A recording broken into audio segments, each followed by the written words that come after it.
করে এই সমস্যাগুলোর সমাধান করেছে। এই মুহূর্তে এনআইআর সচল আছে।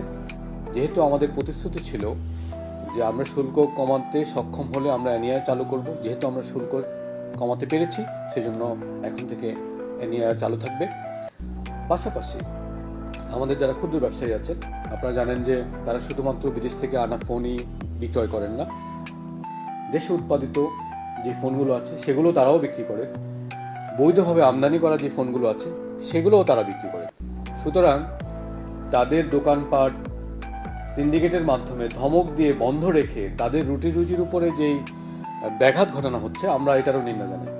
আমরা চাচ্ছি, যেহেতু আমদানিতে শুল্ক কমে গেছে, সেজন্য সন্ত্রাসী ঘটনার মাধ্যমে তাদের দোকানপাট খোলায় যাতে কেউ বাধা না দেয়। এবং আমরা আশ্বস্ত করেছি, বিটিআরসি একাধিকবার আমাদের গণমাধ্যমের কর্মীদের মাধ্যমে জানিয়েছে যে 1 জানুয়ারির আগে যেই ডিভাইসগুলো দেশে এসেছে সেগুলো সচল হোক কিংবা অবিকৃত থাকুক, সেগুলোকে আমরা বৈধ করে নিব। স্টক লট হিসাবে সেগুলোকে স্বীকৃত করা হয়েছে। 7টি প্রতিষ্ঠান এর মধ্যে তাদের অবিকৃত ফোনের লিস্ট, IMEI লিস্ট জমা দিয়েছে। কিছু প্রতিষ্ঠান দেয়নি, তাদেরকে হয় ভুল বোঝানো হচ্ছে অথবা তাদেরকে বাধা দেওয়া হচ্ছে। তো এই ধরনের ঘটনা থেকে সরে এসে আমরা আশা করব যে সবাই এই প্রক্রিয়ায় শরিক হবে। রেগুলেটরের দায়িত্ব হিসাবে বিটিআরসি অবশ্যই আমাদের নাগরিকদের সিমের নিরাপত্তা, ডিভাইসের নিরাপত্তা এবং অন্যান্য যত ধরনের যে নিরাপত্তা আছে এই নিরাপত্তার প্রতি খেয়াল রাখছে। পাশাপাশি মোবাইল ফাইন্যান্সিয়াল সিস্টেমে যে জালিয়াতিটা হচ্ছে সেটার জন্য আমরা ব্যাকগ্রাউন্ডে কাজ করেছি।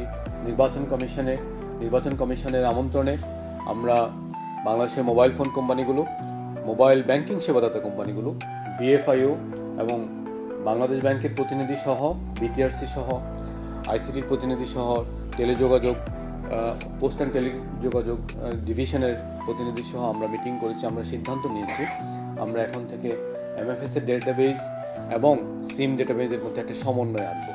এই সমন্বয়গুলো অতীতে হয়নি, যেহেতু হয়নি সেজন্য ইনহেরিটেড উত্তরাধিকার সূত্রে এই জঞ্জালগুলো পেয়েছি।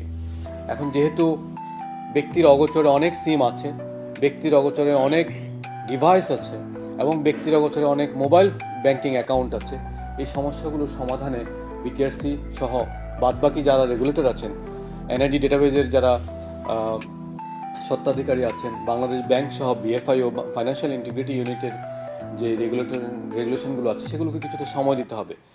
এই সময়ের মধ্যে কাস্টমাররা কিছুটা শকের মধ্য দিয়ে যাবেন, আমরা সর্বোচ্চ চেষ্টা করেছি। আজ সকালে আমরা বাংলাদেশের যে মোবাইল ফোন কোম্পানিগুলো আছে তাদের সাথে কথা বলেছি। তারা বলেছেন যে এই মুহূর্তে গ্রামীণ, রবি বা বাংলালিংকে কোনো ধরনের কাস্টমার কেয়ারের কোনো ধরনের কিউ নেই।